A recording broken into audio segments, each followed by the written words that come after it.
Good morning to all students. As people around the world are taking precautions to protect themselves, their families, and their communities from coronavirus disease. In that, sprayer plays very important role to spray sanitizers in the street to kill virus. I started thinking about our 12th standard physics first unit. What is the principle behind it? How it is working? Not only sprayer, Xerox photocopier, laser printer, fly ash collection in chimneys, electrostatic air cleaner,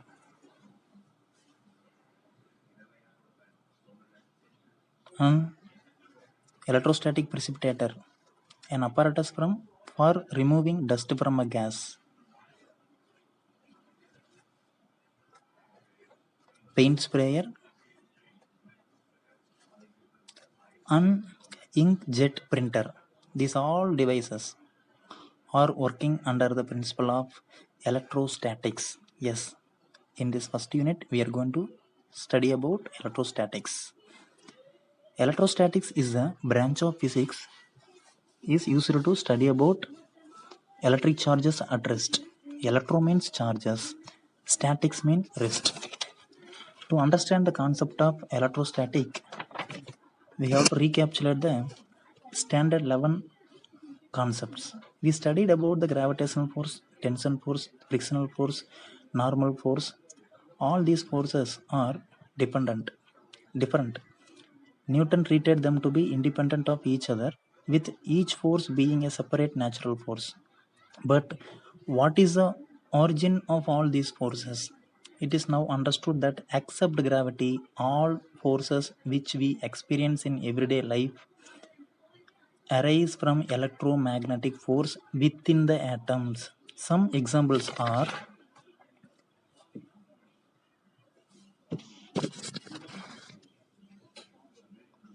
when an object is pushed, the atoms in our hand interact with the atoms in the object, and this interaction is basically electromagnetic in nature.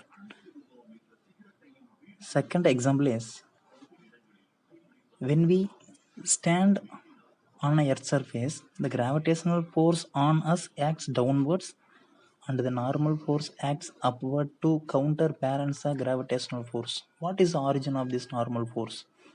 It arises due to electromagnetic interaction of atoms on the surface of the earth with the atoms present in the feet of the person. Though we are attracted by the gravitational force of the earth, we stand on earth only because of electromagnetic force of it. Third example is when an object is moved on a surface, static friction and kinetic friction resist the motion of the object. This static and kinetic friction arises due to electromagnetic interaction between the atoms present in the object atoms on the surface. From these examples, it is clear that forces we experience in everyday life are electromagnetic in nature except gravitational force. These units deal with behavior and other related phenomena of charges at rest. This branch of electricity which deals with stationary charges is called electrostatics.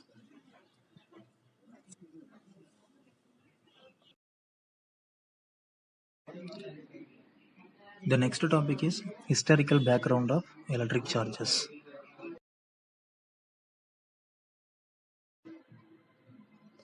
2 millennia ago, Greek noticed that amber is a solid, translucent material formed from the resin of a fossilized tree. After rubbing with animal fur, attracted small number of pieces of leaves or feathers and dust. The amber possessing this type of property is called as charged. It was initially thought that amber has this special property. Later, people found not only amber but even a glass rod rubbed with silk cloth attracts pieces of papers. So glass rod also becomes charged when rubbed with suitable material. Here silk cloth is rubbed with glass rod. Glass rod acquires number of positive charges and silk cloth acquires number of negative charges. In this transfer of charges takes place with equal numbers. Same number of protons present in a glass rod and same number of electrons will be present in a silk cloth. Let us consider following activities. First one is, when a comb is rubbed with dry hair or dry cloth, after it's moved towards small bits of paper, it's able to attract that. A charged comb picking up small pieces of papers due to static electricity. The next one is, the inflated balloon is rubbed with a dry cloth and moved towards hair. So that time the hairs are attracted by the inflated balloon due to the transfer of electric charges.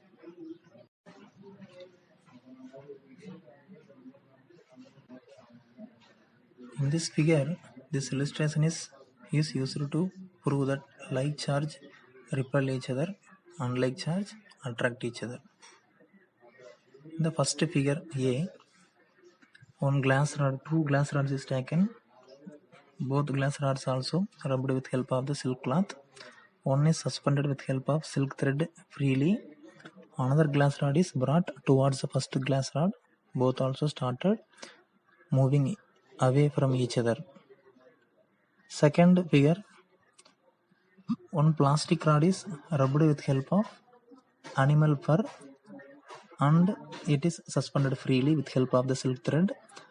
Another plastic rod, after rubbing with animal fur, brought towards the first plastic rod. Both also started repelling each, which means that both the glass rod and plastic rod also having the same kind of charges. Glass rod contains only positive charges, plastic rod contains only negative charges. So both the rods also started repelling each other. In the third one, figure C, glass rod rubbed with silk cloth, it is suspended freely. Plastic rod rubbed with animal fur brought towards the first glass rod. So that time both also able to attract each other, which means that glass rod contains only positive charges, plastic rod contains only negative charges. From this figure C, we are understanding that unlike charges always attract each other.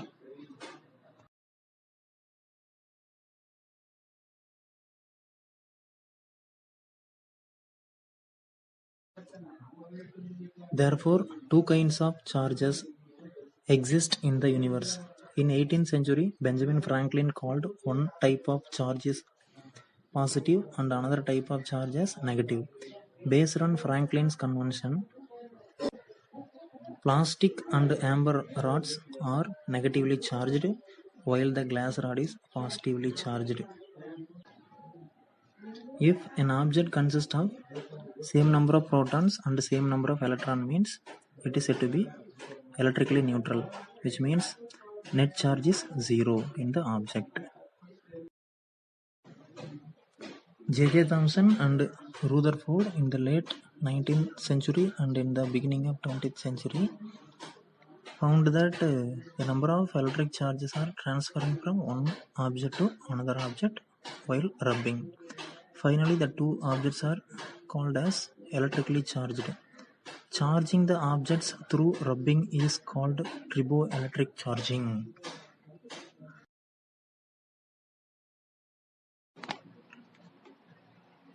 In this class, we are going to discuss about basic properties of electric charges. Already we have known that structure of atom. The building block of atoms are proton, neutron and electron.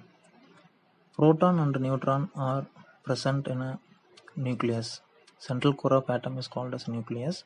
The electron revolve around the nucleus in a definite orbit.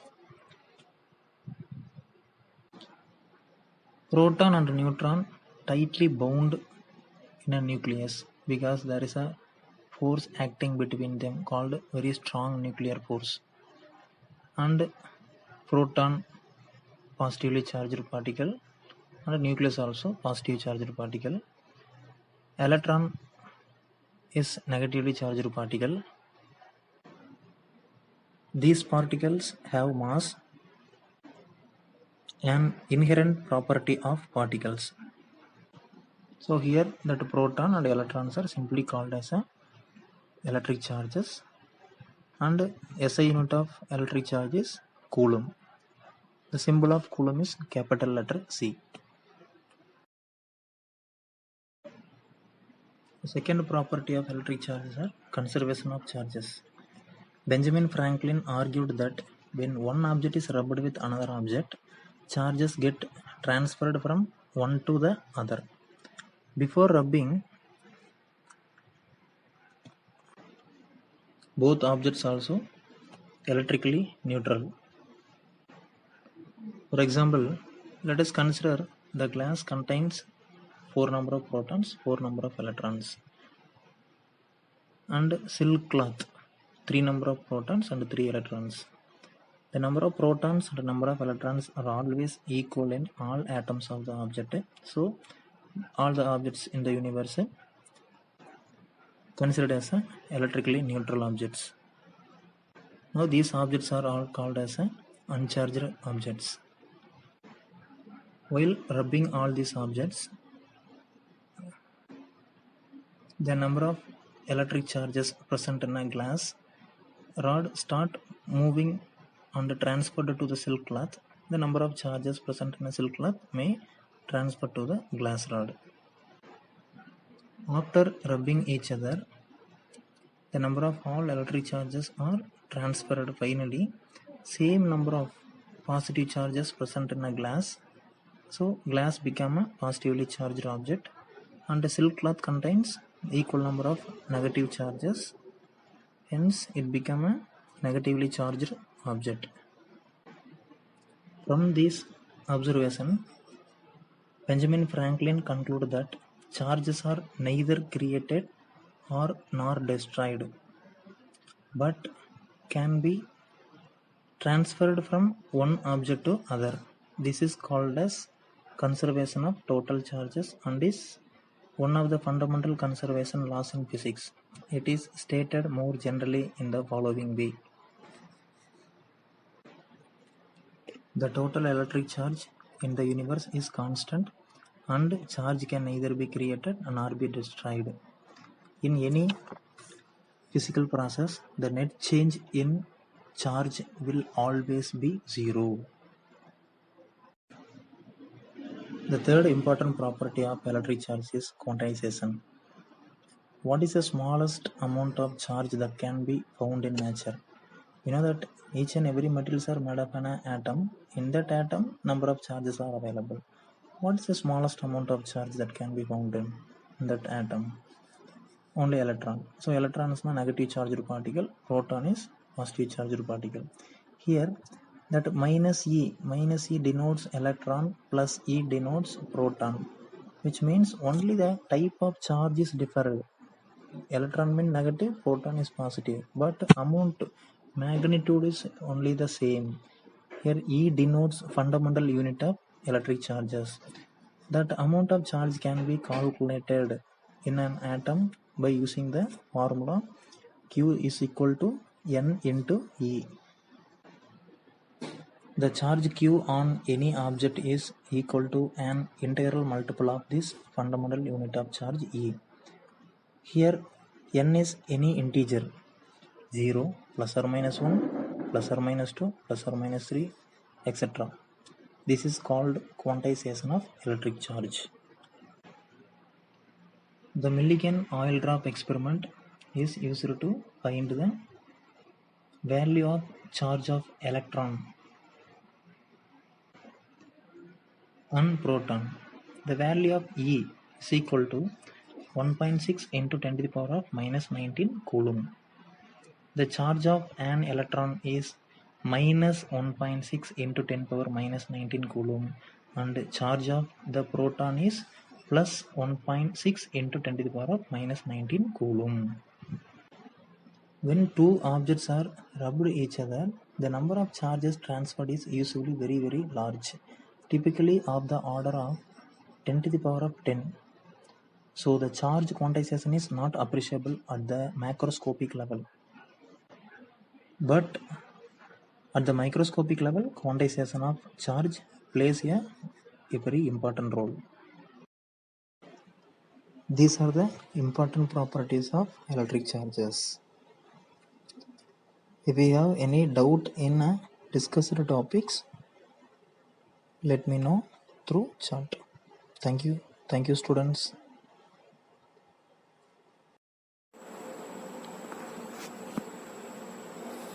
The next important topic is Coulomb's law of electrostatics.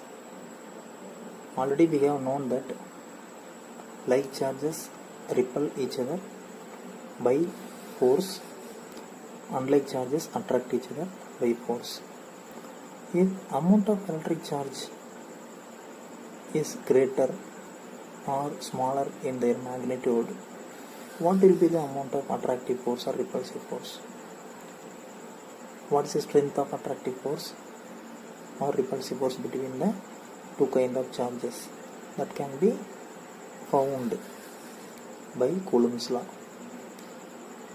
So Coulomb's law is helpful to find out the magnitude of electrostatic force acting